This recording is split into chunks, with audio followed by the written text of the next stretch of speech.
Well, good day, everyone, everywhere, and special greetings to all those seated in heavenly places in Jesus. This is Cross the Border. We are going through the Bible, and we're continuing our study in Daniel. So we need to pick up right where we left off. We're beginning in Daniel chapter 3. Verse 1, Nebuchadnezzar, the king, made an image of gold. Wonder where he got that idea at. Yes, he wasn't happy with just a head of gold. He had to make the whole image of gold, whose height was 60 cubits, and the breadth thereof 6 cubits. He set it up in the plain of Dura, in the province of Babylon. I think a cubit was from your elbow to the tip of your finger, if I'm correct in what I remember when looking it up. So, I don't know, that depending on how tall you were, that's at least 2 to 3 feet, depending on how long your arms are. So we'll go with the minimum 2. So this thing is 60 cubits, which if you double that, that would be like 120 feet high. That's pretty high. Yeah. But hey, he was the king of the world. So I guess he could afford to build a statue that high. And it was gold. I mean, this almost seems unbelievable to have an image made then of, I don't know if it was just probably overlaid with gold. What it was made of, I really can't tell. But probably not that important to the story. But the believability, on a believability scale, well, since I'm one of those people who believe in the Word of God and that it is a actual historical account. So, yes, it's true. The height was 60 cubits, and the breadth thereof 6 cubits. So it's only 6 cubits wide, but 60 cubits high. And he set it up in the plain of Dura in the province of Babylon. I think, this goes to the true character of Nebuchadnezzar. Even after getting this dream, this from heaven about his place as a head of gold, that probably went to his head. So anyway. So he gathers together the princes, the governors, the captains, the judges, the treasurers, the counselors, the sheriffs, and all the rulers of the provinces to come to the dedication of the image which Nebuchadnezzar the king had set up. So he's going to get all the leaders in the land, all those people that work for him in the government. Then the princes and the governors and the captains and the judges, the treasurers, the counselors, sheriffs, and all the rulers of the provinces were gathered together unto the dedication of the image that Nebuchadnezzar the king had set up. And they stood before the image that Nebuchadnezzar had set up. And then a herald cried aloud, "To you it is commanded, O peoples, nations, and languages, that at what time you hear the sound of the cornet, the flute, when the music begins to play, in other words, the harp, the sackbut, the psaltery, the dulcimer, all kinds of music, you shall fall down and worship the golden image that Nebuchadnezzar the king hath set up." You know, kind of the same thing is still going on in the days in which we live. Only the images are in your mind, and in the mind of those who call to you to fall down and worship them and to believe in the images. It's kind of like, redefining things like what a woman is and things like that. They want you to believe in a lie, because that's what Nebuchadnezzar's image would be. It would be a lie. Something that was worshipful? No, it was nonsense. It was your obedience to the king that was everything. So, and people read this and they think it's kind of silly, but when, and some people might even think, because I know people who go with a more idealist interpretation of the scripture, and they don't think that any of this really happened, but it's all symbolic or idyllic, and represents even the things we're going through today, which it does. But I believe this was an actual event that actually happened in history. Yes, I'm one of those gullible Bible believers, but I have a good reason for believing the Bible. Yeah, it's an encounter with the Almighty will do that to you. And okay, so things haven't really changed that much. The technology has changed. They play things over and over.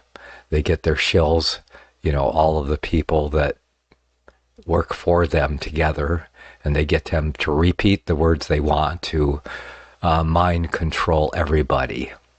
That's how we would apply that today. It's a perfect image, pun intended, of what actually is going on in the world even today. That's why we must always keep the truth before our face and in our mind.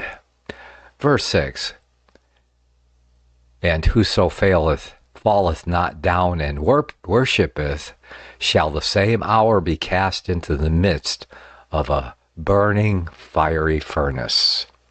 So just for effect, he has this furnace over here. Yeah. And he's going to heat it up 7 times hotter. So it probably looks bad enough just being normal. The normal temperature, but 7 times hotter, because he really got angry. But we're getting to that. Therefore, at the time, when all the people heard the sound of the cornet, the flute, the harp, the sackbut, the psaltery, and all kinds of music, when the band begins to play, yes, all the peoples, the nations, the languages fell down and worshipped the golden image that Nebuchadnezzar the king had set up. Yes. And we know it says here, all the people. That means that the majority, because we know at the same time that all the people did not actually fall down.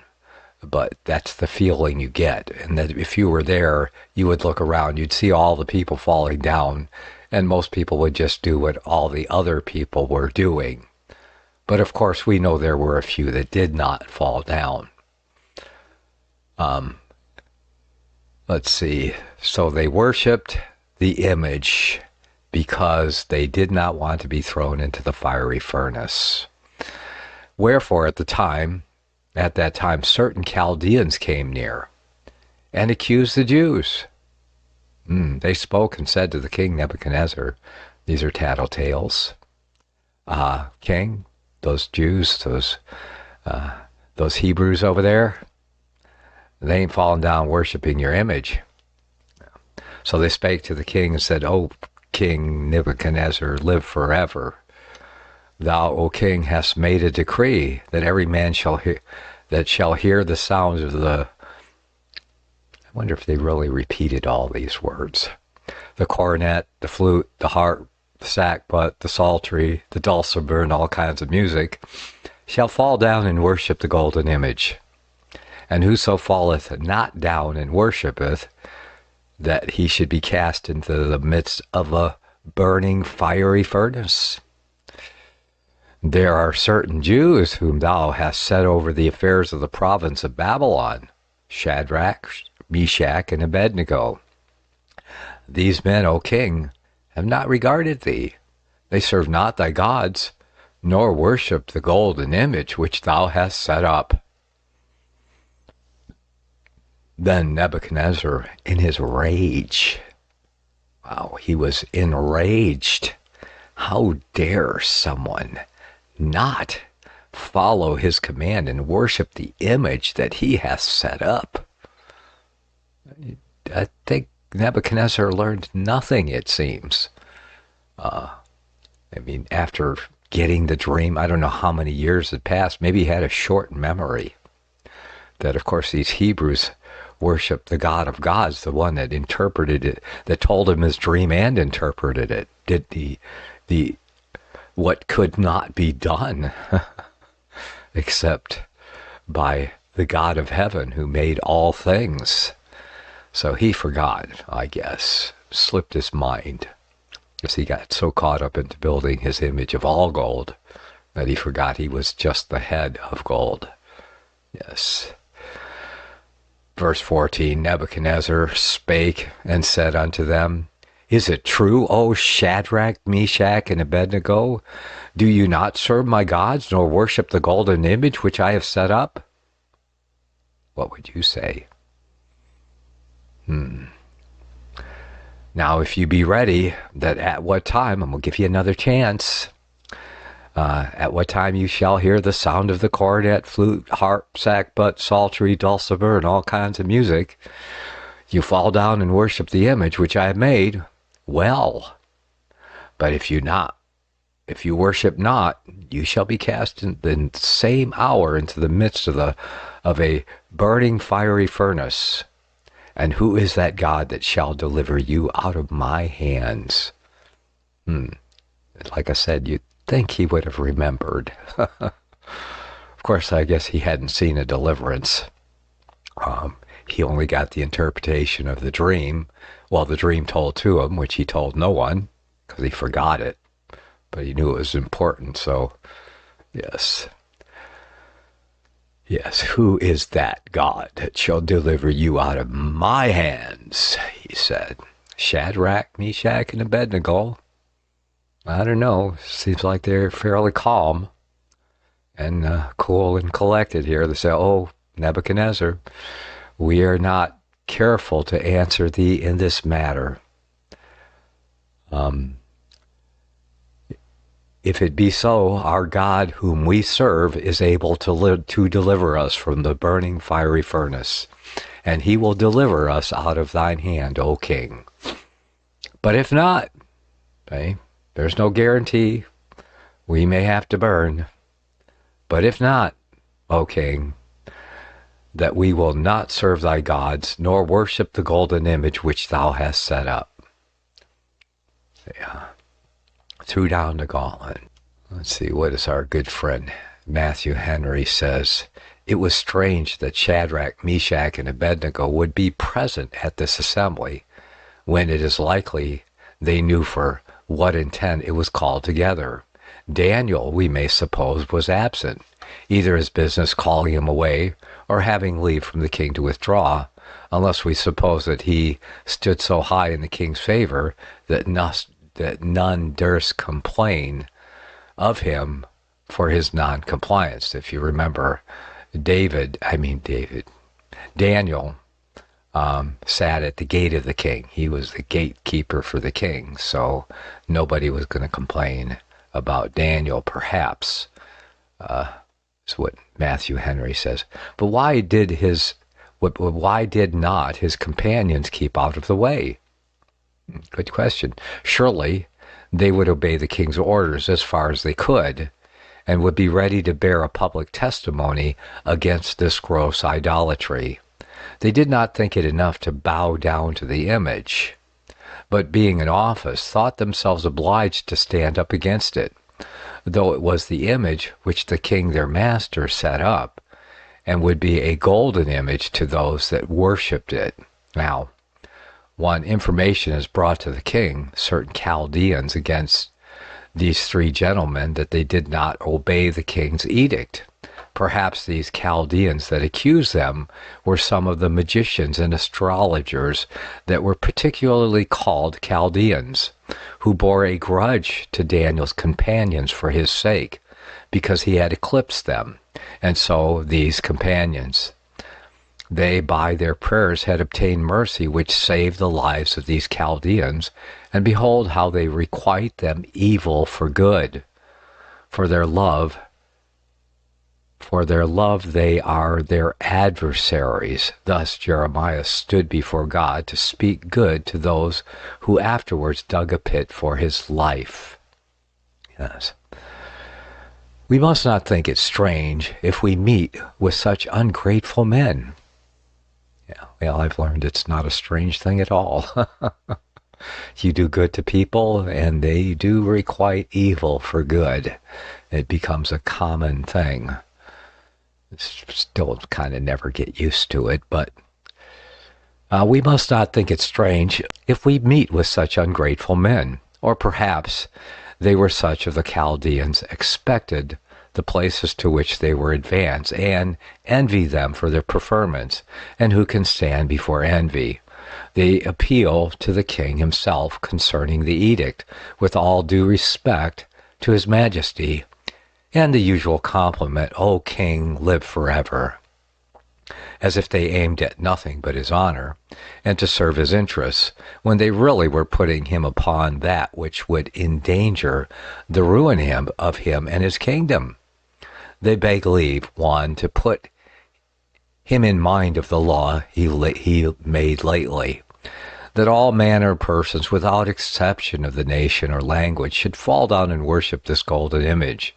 They put in mind also the penalty by which the law was to be inflicted upon recusants, that they were to be cast into the midst of the burning fiery furnace.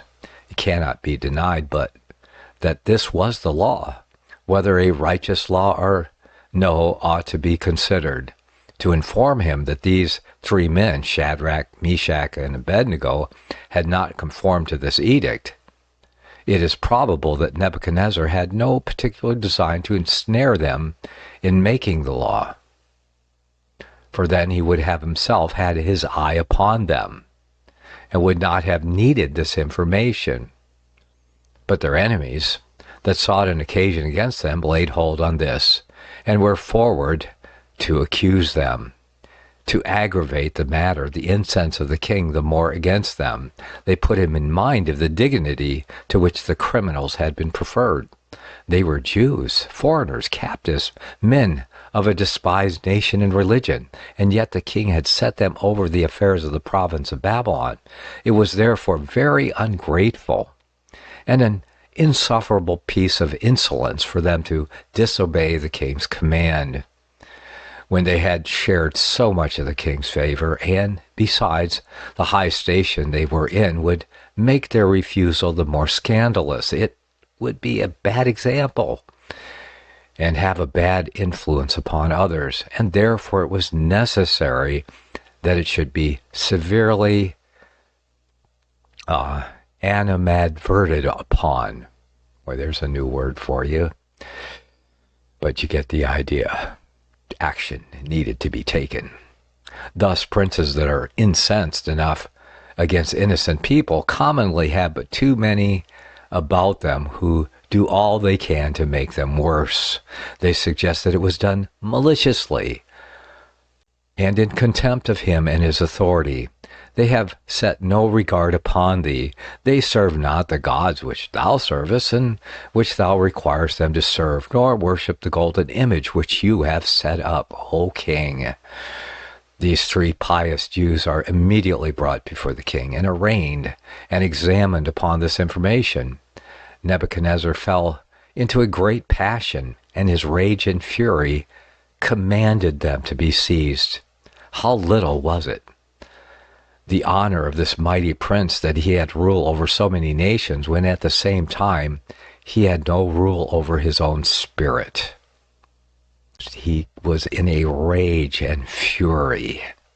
He lost control. That there were so many who were subjects and captives to him, when he was himself a perfect slave of his own brutish passions and led captive by them. How unfit was he to rule reasonable men, who could not himself be ruled by reason?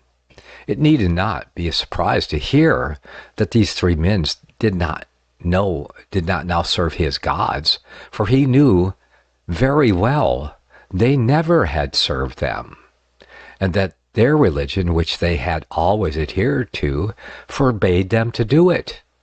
Nor had he any reason to think that they designed any contempt of his authority, for they had in all instances shown themselves respectful and dutiful to him as their prince. But it was especially unseasonable at this time, when he was in the midst of his devotions, dedicating his golden image, to be in such a rage and fury, and so much to discompose himself. The discretion of a man, one would think, should at least have deferred this anger. True devotion calms the spirit, quiets and meekens it, but superstition and a devotion to false gods inflame men's passions, inspire them with rage and fury, and turn them into brutes. The wrath of the king is as the roaring of a lion. So was the wrath of this king. And yet, when he was in such a heat, these three men were brought before him and appeared with an undaunted courage and unshaken constancy. The case is laid before them in short, and is put to them whether they will comply or no. The king asked them whether it was true that they had not worshipped the golden image, when others did. Is it a purpose? So some read it. Was it designedly and deliberately done, or was it only through inadvertency, that you have not served my gods? What? You that have been nourished and brought up, that have been educated and maintained at my charge, at my money, at my cost, that I have been so kind to and done so much for, you that have been in such reputation for wisdom, and therefore should better have known your duty to your prince. What? Do you not serve my gods nor worship the golden image which I have set up? Note, the faithfulness of God's servants to him has often been the wonder of their enemies and persecutors, who think it strange that they run not with them to the same excess of riot.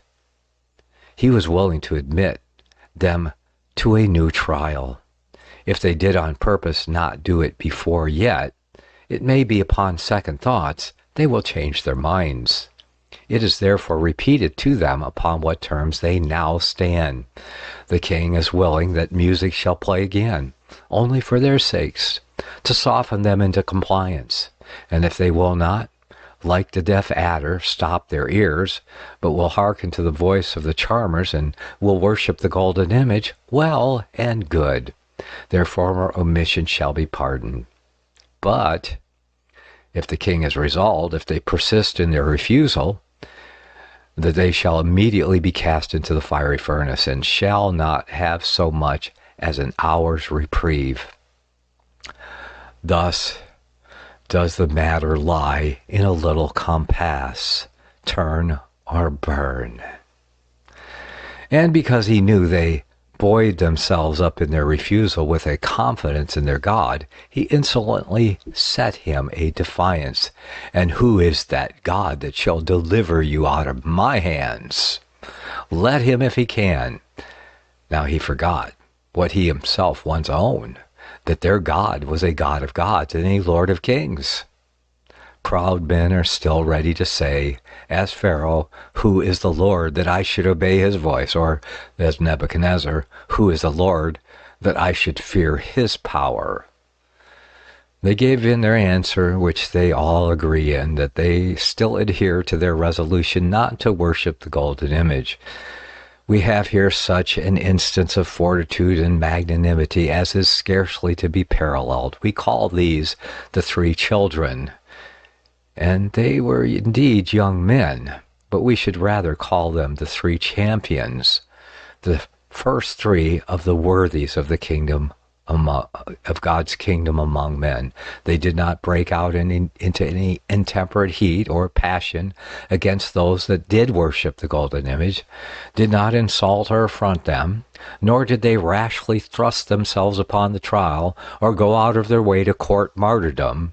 But when they were duly called to the fiery trial, they acquitted themselves bravely, with a conduct and courage that became sufferers for so good a cause. The king was not so daringly bad in making this idol, but they were as daringly good. See, the king was not so, it kind of means the opposite, but that's the change in English language there a little bit, but you get the idea. But they were as daringly good in witnessing against it. They kept their temper admirably well. Do not call the king a tyrant or an idolater. The cause of God's needs not the wrath of man. The cause of God needs not the wrath of man, but with an exemplary calmness and sedateness of mind, they deliberately give in their answer, which they resolve to abide by. Observe their gracious and generous contempt of death, and the noble negligence with which they look upon the dilemma that they are put to. O Nebuchadnezzar, we are not careful to answer thee in this matter. They do not stand in sullenness. They do not in sullenness deny him an answer, nor stand mute, but they tell him that they are in no care about it. There needs not an answer, so some read it. They are resolved not to comply, and the king is resolved that they shall die if they do not. The matter is therefore determined, and why should it be disputed? But it is better read, we want not an answer for thee, nor have to seek it, but come prepared. They needed no time to deliberate concerning the matter of their answer, for they did not in the least hesitate whether they should comply or no. It was a matter of life and death, and one would think they might have considered a while before they had resolved. Life is desirable, and death is dreadful. But when the sin and duty that were in the case were immediately determined by the letter of the second commandment, and no room was left to question what was right, the life and death that were in the case were not to be considered. Note, those that would avoid sin must not parley with temptation. Amen. There's a sermon there.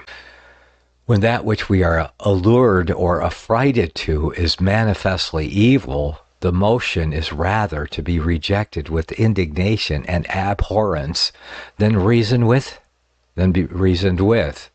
Stand not to pause about it, but say, as Christ has taught us, get thee behind me, Satan. They needed no time to contrive how they would word it.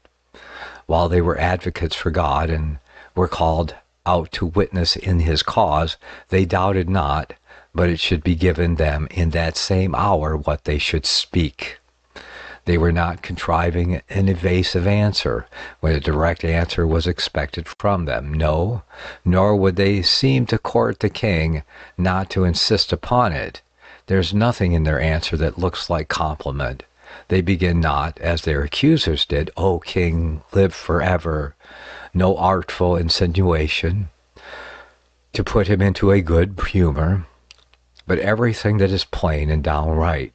O Nebuchadnezzar, we are not careful to answer thee. Note, those that make their duty their main care need not be careful concerning the event. 2. Their believing confidence in God and their dependence upon him. It was this that enabled them to look with so much contempt upon death. Death in pomp, death in all its terrors. They trusted in the living God, and by that faith chose rather to suffer than to sin. They therefore feared not the wrath of the king, but endured, because by faith they had an eye to him that is invisible. If it be so, if we are brought to this strait, if we must be thrown into the fire furnace unless we serve thy gods, know then that though we worship not thy gods, yet we are not atheists. There is a God whom we can call ours, to whom we faithfully adhere. That we serve this God, we have devoted ourselves to his honor. We employ ourselves in his work and depend upon him to protect us, provide for us, and reward us. That we are well assured that this God is able to deliver us from the burning fiery furnace. Whether he will or no, we are sure that he can either prevent our being cast into the furnace or rescue us out of it.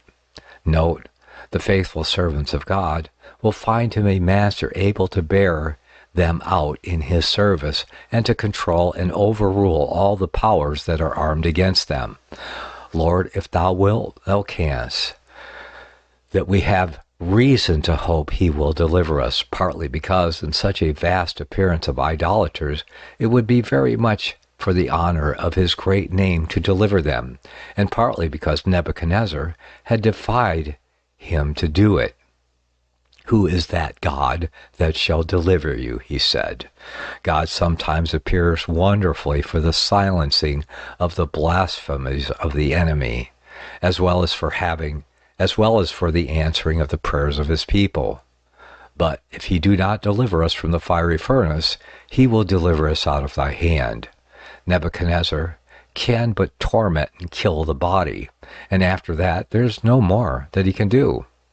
Then they are got out of his reach, delivered out of his hand. Note, good thoughts of God, and full assurance that he is with us while we are with him, will help very much to carry us through suffering. And if he be for us, we need not fear what man can do unto us. Let him do his worst. God will deliver us, either from death or in death.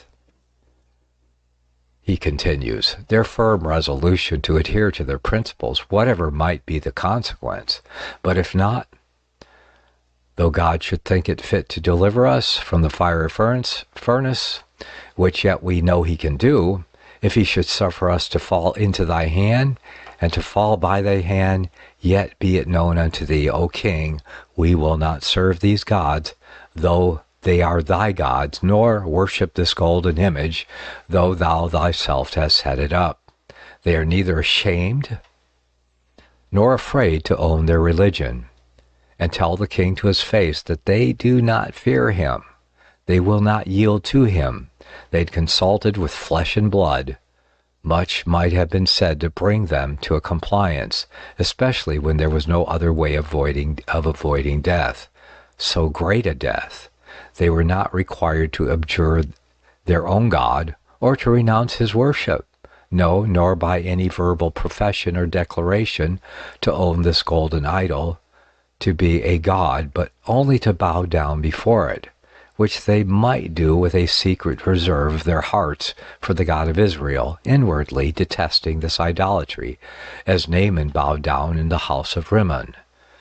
They were not to fall into a course of idolatry. It was but one single act that was required of them, which would be done in a minute. The danger was over. They might afterwards declare their sorrow for it.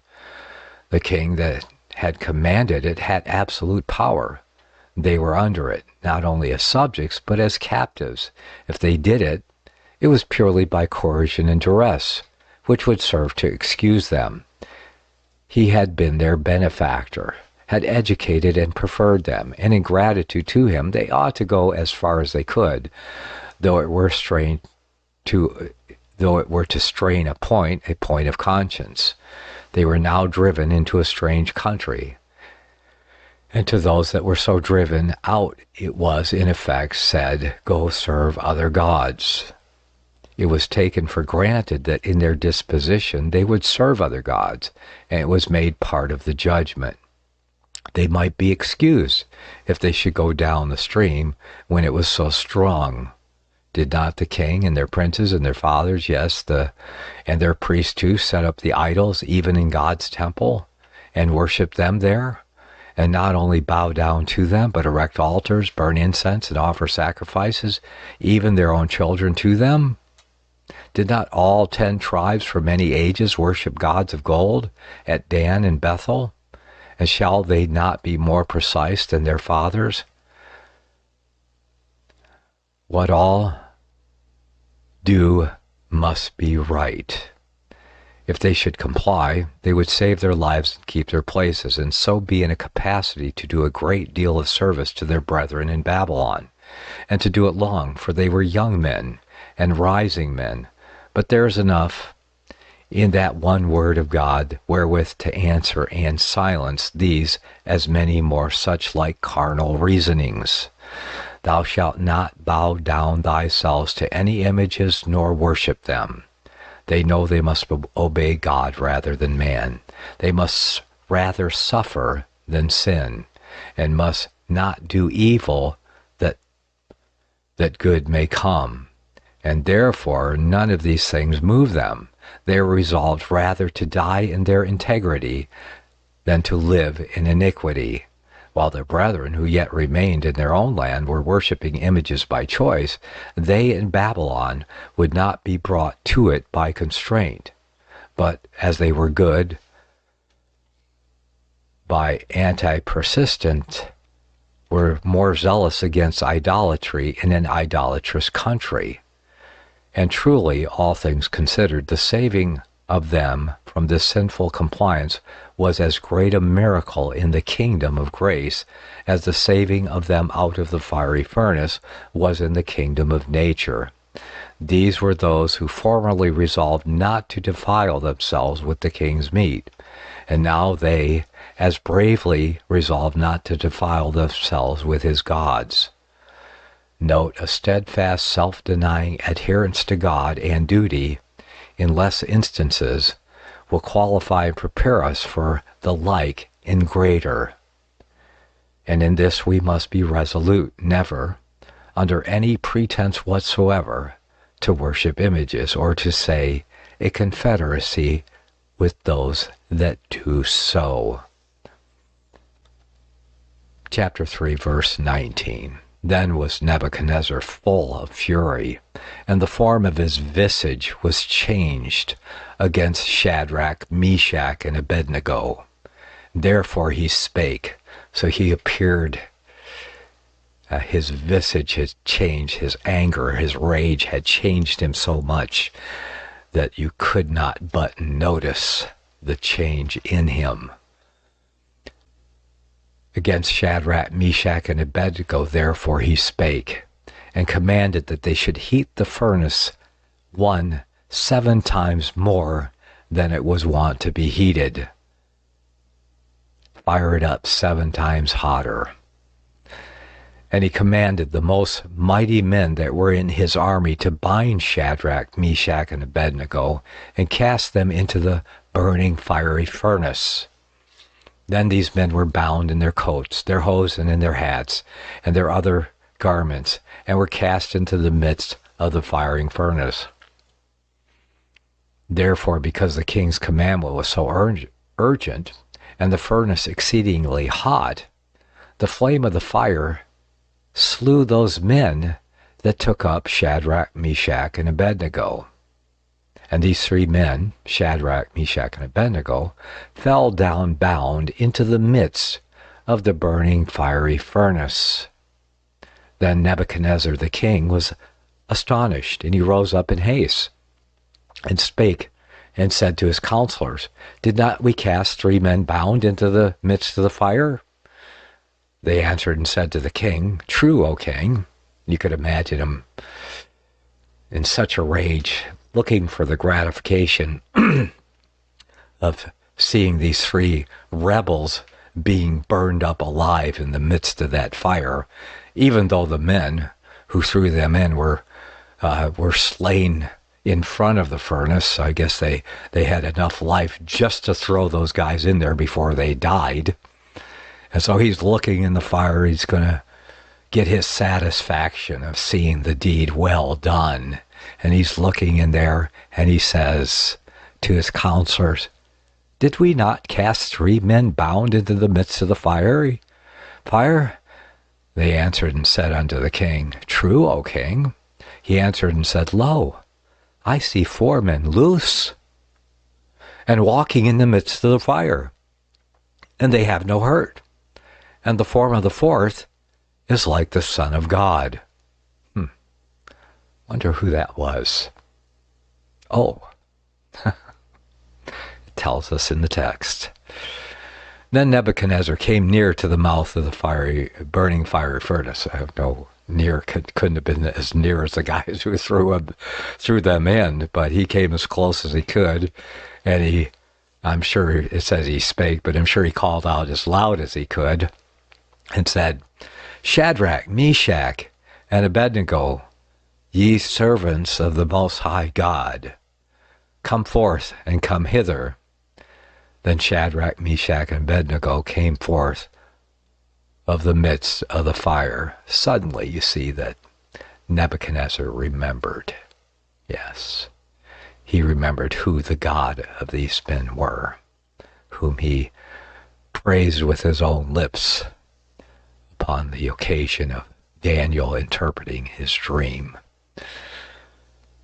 And the princes and the governors, the captains, and the king's counselors being gathered together saw these men upon whom the bodies of the fire had no power, nor was an hair of their head singed, neither were their coats changed, nor the smell of the fire had passed on them. You would never have known that they were even thrown into the fire, in other words. Then Nebuchadnezzar spake and said, Blessed be the God of Shadrach, Meshach, and Abednego, who has sent his angel and delivered his servants that trusted in him and have changed the king's word and yielded their bodies that they might not serve and worship any god except their own God. Therefore I make a decree that every people, nation, language which speak anything amiss against the God of Shadrach, Meshach, and Abednego shall be cut in pieces, and their houses shall be made a dunghill, because there is no other God that can deliver after this sort. Then the king promoted Shadrach, Meshach, and Abednego in the province of Babylon. Yeah, we spend a lot of time telling that story to children, but there is so much there we can apply even to our own lives and present situations. Their idols abound.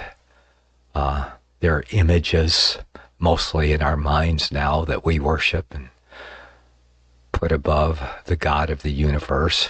Some worship the government and think it is the highest authority, as everyone here did, worshipped Nebuchadnezzar and bowed down to whatever images he told them were true. No, we cannot believe the truths of the world. They are mostly comprised of lies.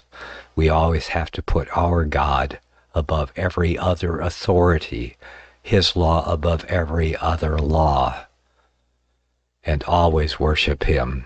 And whenever we have the opportunity, as these three men did, to display to the world, even at the cost of our very lives, that we will worship no other image, we will receive no other image, we will put no other law above the law of the God of the universe, above the King and Captain of our souls, even if we have to pay the price with our own lives. And that really is what the story is all about and the application is all about. And I hope that when people are teaching this in Sunday school to children, that, they at least let them know that it may happen one day in their lives, that they may have to lay down their lives or be willing to lay down their lives. In this case, of course, Shadrach, Meshach, and Abednego were spared from the fire, but they said, whether God save us or not, we will not worship your images. They were willing to pay the price, and so many have.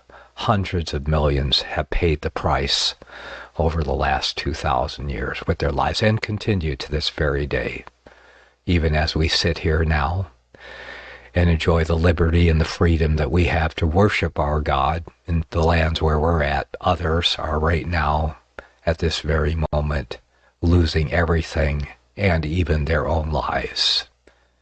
Just understanding that would be a call to prayer for them and for their courage. And we know that he delivers them not from death, but through death. He will deliver us all. Because in the end, our mortal life does come to an end. And that great deliverance that he offers is the only one that we have in the end, whatever our end be. Okay, we move on to chapter 4. Nebuchadnezzar, in verse 1, unto all the peoples, nations, and languages that dwell on the earth, peace be multiplied to you. Though it I thought it good to show the signs and wonders that the high God hath wrought toward me. How great are his signs! You can see Nebuchadnezzar has been affected by the things that the great God, yes, that high God of the Hebrews hath wrought toward him. How great are his signs, and how mighty are his wonders. His kingdom is an everlasting kingdom, and his dominion is from generation to generation. Matthew Henry says, here is one, something of form, which was usual in writs, proclamations, or circular letters issued by the king. The royal style which Nebuchadnezzar makes use of has nothing in it of pomp or fancy, but is plain, short, and unaffected. Nebuchadnezzar the king, if at other times he made use of great swelling words of vanity in his title, he now laid them all aside, for he was old. He had lately recovered from a distraction which had humbled and mortified him, and was now in the actual contemplation of God's greatness and sovereignty. The declaration is directed not only to his subjects, but to all to whom this present writing shall come, to all peoples, nations, and languages that dwell in all the earth. He is not only willing that they should hear of it, though it carry the account of his own infamy, which perhaps none durst have published if he had not done it himself, and therefore Daniel published the original paper. But he strictly charges and commands all manner of persons to take notice of it, for all are concerned, and it may be profitable to all. He salutes those to whom he writes, in the usual form, peace be multiplied to you.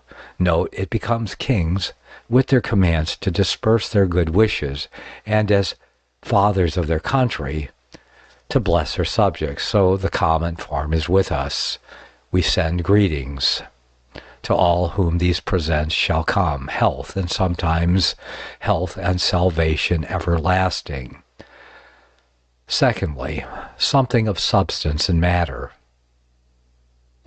He writes this one to acquaint others with the providences of God that had related to him. I thought it good to show the signs and wonders that the high God, so he calls the true God, has wrought toward me. He thought it seemly, so is the word, that it was his duty, as did well become him, that it was a debt he owed to God and to the world, now that he had recovered from his distraction, to relate to distant places, and record for future ages how justly God had humbled him, and how graciously he had at length restored him. All the nations, no doubt, had heard what befell Nebuchadnezzar, and rang of it. But he thought it fit that they should have a distinct account of it from himself, that they might know the hand of God in it, and what impressions were made upon his own spirit by it, and might speak of it not as a matter of news, but as a matter of religion. The events concerning him were not only wonders to be admired, but signs to be instructed by, signifying to the world that Yahuwah is greater than all gods. Note, we ought to show to others God's dealings with us, both the rebukes we have been under and the favors we have received. And though the account hereof may reflect disgrace upon ourselves, as this did upon Nebuchadnezzar, we must not conceal it, as long as it may redound to the glory of God. Many will be forward to tell what God has done for their souls, because that turns to their own praise, who care not for telling what God has done against them and how they deserved it, whereas we ought to give glory to God, not only by praising him for his mercies, but by confessing our sins, accepting the punishment of our iniquity, and in both taking shame to ourselves, as this mighty monarch here does, to show how much he was himself affected with them and convinced by them. We should always speak of the word and works of God with concern and seriousness and show ourselves affected with those great things of God which we desire others should take notice of. 1. He admires God's doings. He speaks of them as one amazed. How great are his signs, and how mighty are his wonders. Nebuchadnezzar was now old, had reigned above 40 years, and had seen as much of the world and the revolutions of it as most men ever did, and yet never till now, when himself was nearly touched, was he brought to admire surprising events as God's signs and wonders. Now how great, how mighty are they, note, the more we see events to be the Lord's doing, and see in them the product of a divine power and the conduct of a divine wisdom, the more marvelous they will appear in our eyes. He thence infers God's dominion. This is that which he is at length brought to subscribe to. His kingdom is an everlasting kingdom, and not like his own kingdom, which he saw and long since foresaw in a dream, hastening towards a period. He now owns that there is a God that governs the world and has universal, uncontestable, absolute dominion in and over all the affairs of the children of men. And it is the glory of this kingdom that it is everlasting. Other reigns are confined to one generation, and other dynasties to a few generations. But God's dominion is from generation to generation, it should seem. Nebuchadnezzar here refers to what Daniel had foretold of a kingdom which the God of heaven would set up, that should never be destroyed, which, though meant of the kingdom of Messiah, he understood of the providential kingdom. Thus we may make a profitable, practical use and application of those prophetical scriptures, which yet we do not fully and perhaps not rightly comprehend the meaning of.